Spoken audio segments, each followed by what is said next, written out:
Sabi niya kanina, ibalik ang pera ng PhilHealth. So ngayon, inaamin mo na kukunin daw nila sa savings. Paano ka nagkaroon ng savings na wala ka pang declaration ng savings? Wala ka nga, nagkulang ka nga deficit ka nga paano ka nagkaroon ng savings? Paulit-ulit po ang pagpapasalamat namin sa pagkakataon na ibinigay ninyo sa amin na makapaglingkod sa ating pinakamamahal na Pilipinas. Maraming salamat po sa inyong lahat.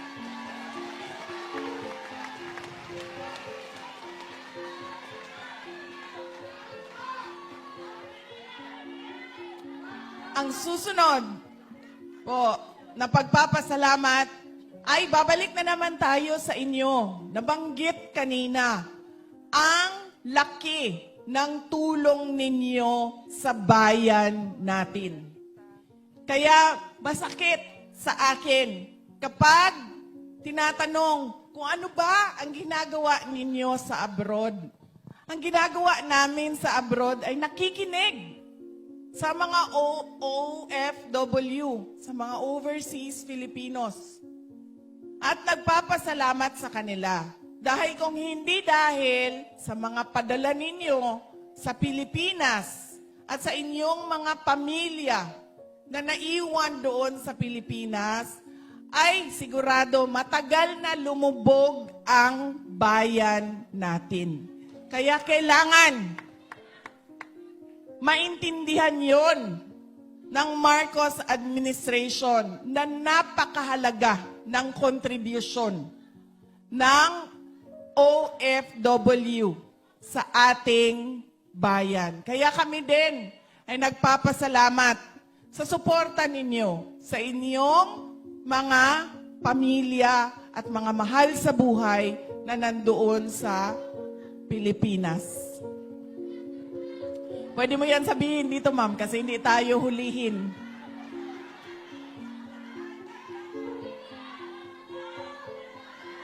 Susunod.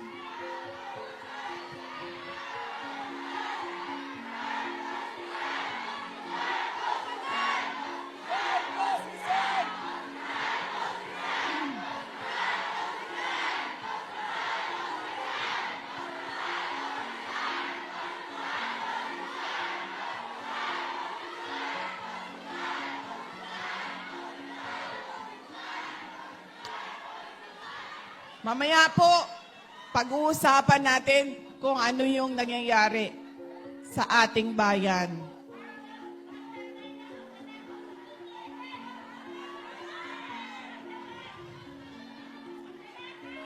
Ang susunod na pagpapasalamat ay mula sa ating pinakamamahal na dating Pangulong Rodrigo Duterte.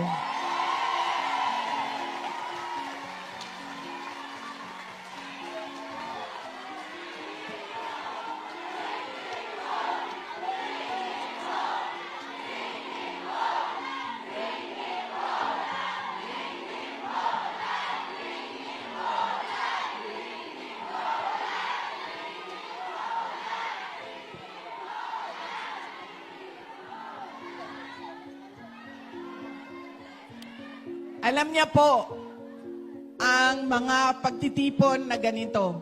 Dahil kapag nagkakausap po kami, ay sinasabi po namin sa kanya. At yung kapatid ko po, si Veronica, araw-araw po yun may report.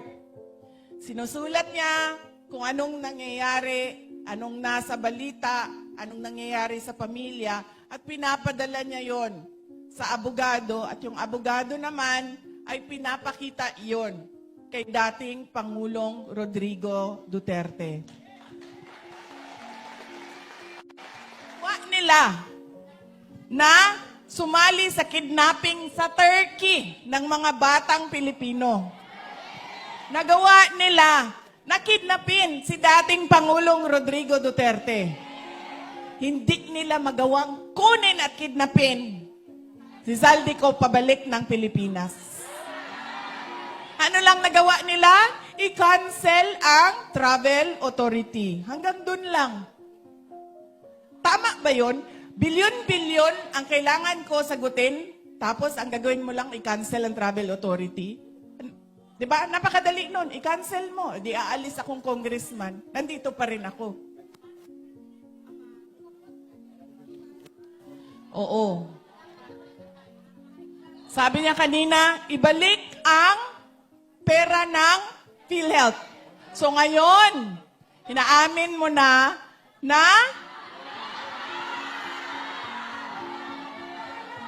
kasi hindi lang yon. Hindi ko alam kung nabanggit ni Attorney Vic Rodriguez, kukunin daw nila sa savings. Paano ka nagkaroon ng savings na wala ka pang declaration ng savings? Wala ka nga, nagkulang ka nga deficit ka nga paano ka nagkaroon ng savings?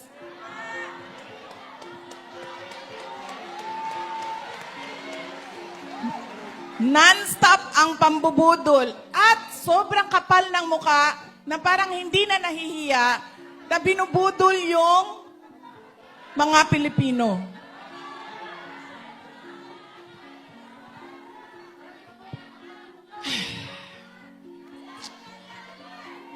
Pairam ako ng cellphone ko.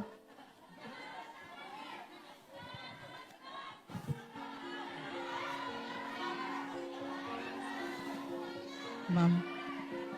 Yes, ma'am. Sa totoo lang, ma'am. Thank you, sir. Ay, sir. Gamitin ko lang yan para hindi mahulog ang cellphone ko. Yes, ma'am. Pero sabi ng anak ko, ma'am, this is so, mommy levels.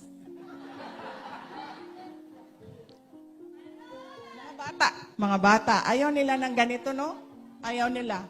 Pinipilit ko. Lagyan mo yan ng tali ang cellphone mo kasi ilang beses na yan nahulog. Tapos isang beses nahulog. Sinabi ko sa'yo, di ba? Lagyan mo ng tali ang cellphone mo. Tapos sabi sa akin, mga nanay lang ang naglalagay ng tali sa cellphone nila. Totoo ba ito, ma'am? Bakit? Buwan yung mga bataan May ganito, di ba? Kasi pagkatapos mo, ganyan ka lang, di ba? Tapos pagkatapos mo ng ganyan. Tapos, di ba sa kanila, hindi. Kahit nahirapan na sila dun sa malaki nila, mas malaki pa yung kanila, di ba, ganyan. Hirap na sila, ganyan. Dala-dala yung mga kape nila, kape, yung kape nila, yung cellphone nila, ano pa yung dala-dala nila, ma'am? Yung electric pan nila, kape, yan, lahat. Lagyan mo ng tali para maluwang. Diba? Hindi talaga. Kasi nanay lang daw ang naglalagay ng tali sa cellphone. Ay, hindi na ako kilala ng aking cellphone. Oy!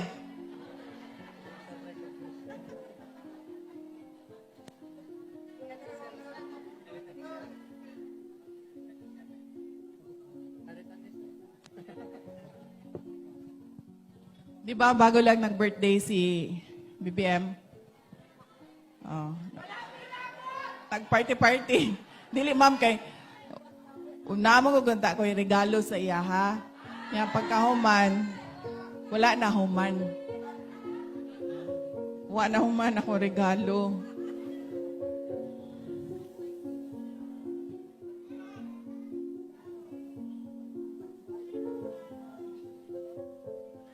Kani.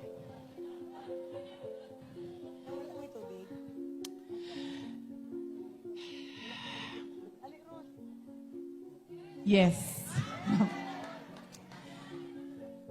Sinulat ko ito ng mga 2.5 weeks. Hindi siya umabot sa birthday. Kasi sinulat ko pa siya na ulit-ulit pa hanggang nabuo siya ng maayos. Sa dilim, tayo isinilang. Sa hirap tayo nagdurusa. Sagana sila sa kayamanan. Taong bayan nilunod sa parusa. Kami ay apoy na hindi mapatay. Hakbang ng matapang, sabay-sabay. Sigaw ng bayan, lumaban na. Mga sakim, durugin na.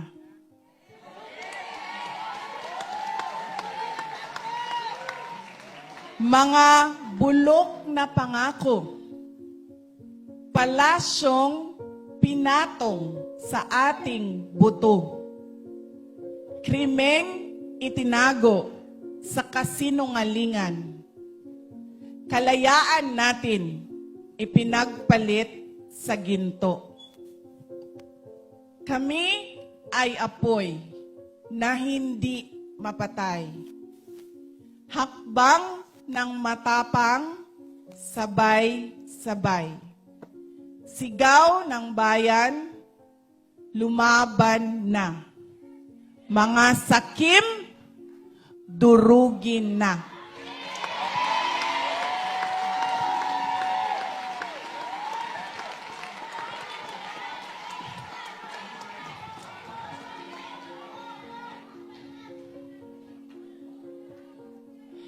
Sa dilim tayo isinilang.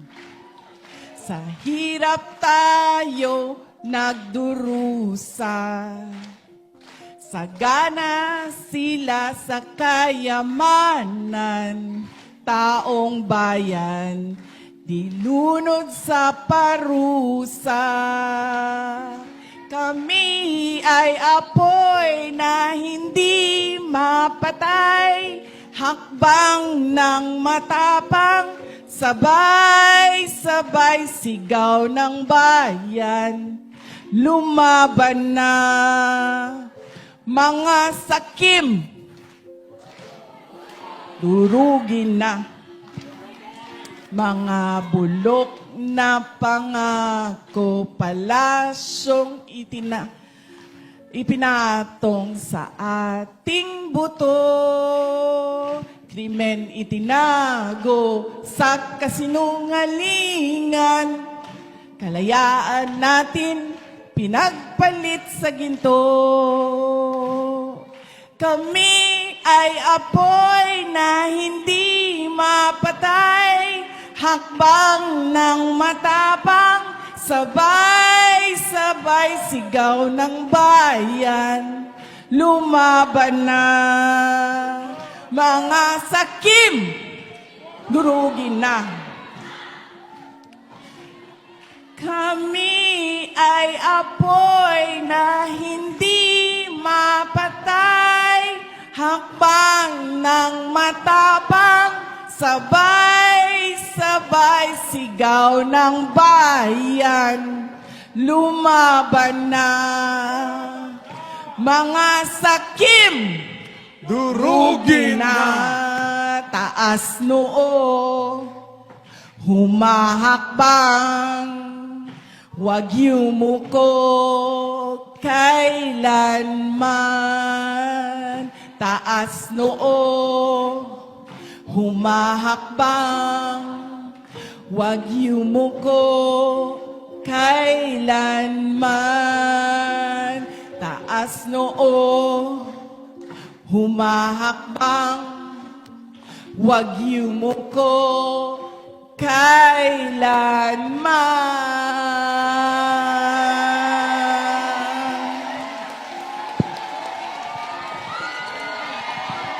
Durugin na!